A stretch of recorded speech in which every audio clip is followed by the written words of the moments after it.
In the silence of night, your name was my only thought. I searched for you in every glance, but only in your eyes did I find my truth. This is not the Casanova you think you know. Forget the cliché, the eternal womanizer, the mask, the myth. Tonight, we're uncovering the real Giacomo Casanova, a man who reinvented seduction and whose secrets still shape our world today.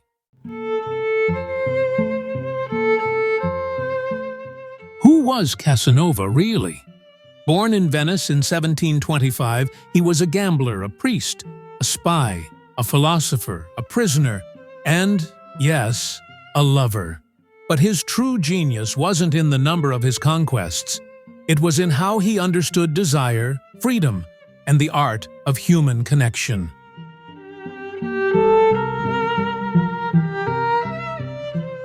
Do you think you understand seduction?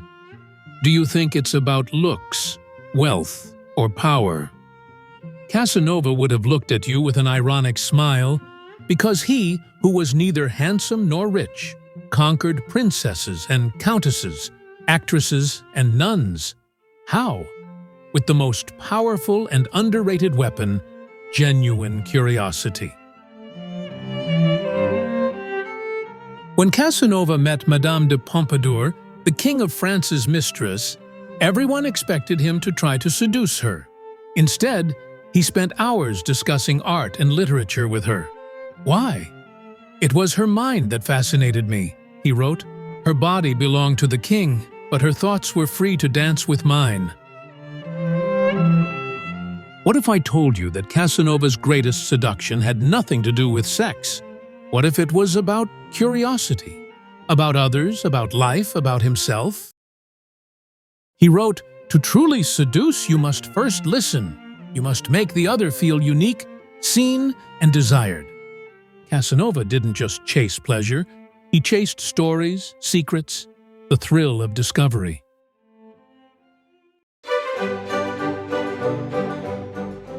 In Paris, he spent weeks learning a woman's native language, just to surprise her with a single, whispered phrase.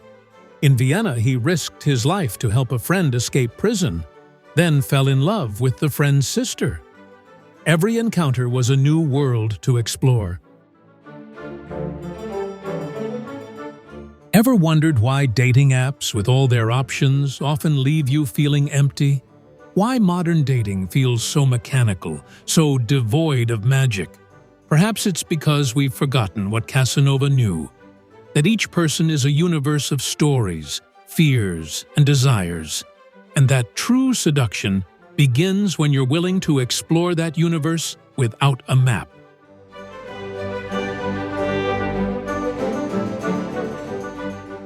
Did you know Casanova invented the French lottery? Or that he was the first to describe the use of condoms in detail?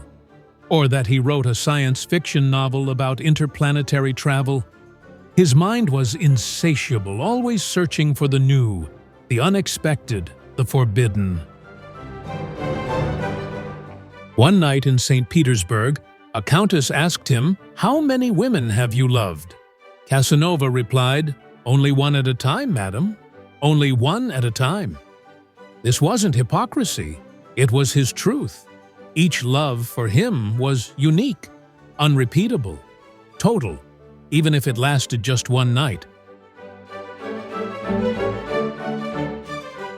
But what made Casanova so irresistible? He wasn't handsome like a Greek god. He wasn't rich like a prince. He was curious. He was present. He was authentic. How many times have you pretended to be interested in someone while thinking only of yourself? How many times have you truly listened without preparing your next response? Casanova would tell you that you're missing the very essence of seduction. Casanova understood something many still ignore today. True seduction isn't conquest, it's discovery. It isn't possession, it's connection. It isn't performance, it's vulnerability. I love loved your soul before I knew your face. Casanova's letters and memoirs are filled with these moments. Intimate, daring, sometimes reckless, always curious. He saw women not as trophies, but as mysteries to be discovered. He listened, he learned, he adapted. He was, in many ways, the first modern influencer, reinventing himself in every city, every salon, every secret rendezvous. Contrary to the myth, Casanova rejected many women who offered themselves to him. "There is no seduction without freedom," he wrote, "and no freedom without respect." When a young noblewoman sent him the key to her chamber, he returned it with a note. "This treasure deserves to be won, not stolen." Once in London, he fell in love with a woman who rejected him. Instead of persisting, he wrote her a 12-page letter, not to convince her, but to thank her for her honesty. 3 months later, she sought him out. "Why?" "No one had ever listened to me the way you did," she told him. But why does Casanova matter today? What can we learn from a man who lived 3 centuries ago? Because seduction at its core is curiosity. It's the courage to ask questions, to risk rejection, to see the world through someone else's eyes. Casanova's real legacy isn't a list of lovers, it's a philosophy. Never stop being curious. Never stop reinventing yourself. And never settle for the obvious answer. Look at your phone. How many conversations are just exchanges of information? How many times have you asked, "How are you?" expecting a simple "fine"? Casanova would never have wasted such an opportunity for connection. Try this. Next time you talk to someone, ask a question that scares you. Something personal, deep, true. What's your biggest regret? What makes you feel truly alive? What are you afraid of when you're alone?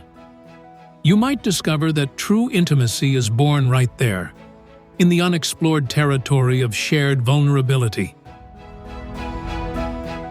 Did you know Casanova was also a mathematician, a librarian, and a secret agent? He debated Voltaire, played chess with kings, and wrote one of the most honest autobiographies in history. He even escaped from Venice's most feared prison, using nothing but wit, charm, and a hidden iron bar. And here's the twist. Many of the women he loved him back, not for his looks, but for his mind, his humor, his attention. Some became lifelong friends, some broke his heart, some changed his destiny. Today we call it emotional intelligence, what Casanova practiced instinctively. The art of reading emotions, creating intimacy, making the other person feel special. He was a master of active listening, mindful presence, authentic empathy. Casanova's story reminds us, seduction isn't a trick, it's an art. It's the art of being present, of listening, of daring to be vulnerable. Try this experiment. Next time you meet someone, ask a question you don't know the answer to. Really listen. Don't think about what you'll say next. Be curious, without expectations. You might discover that true seduction begins right there, in the moment you stop performing and start discovering. Perhaps Casanova's real secret wasn't his technique, but his philosophy, that every encounter is sacred, that every person deserves to be seen, that life is too short for superficial conversations, and that true freedom lies in the courage to be authentic, vulnerable, curious. What about you? When was the last time you truly listened to someone? When did you ask a question you didn't know the answer to? When did you risk being authentic? You taught me that desire is a flame that never dies out but transforms. There is no happiness without freedom, and no freedom without courage.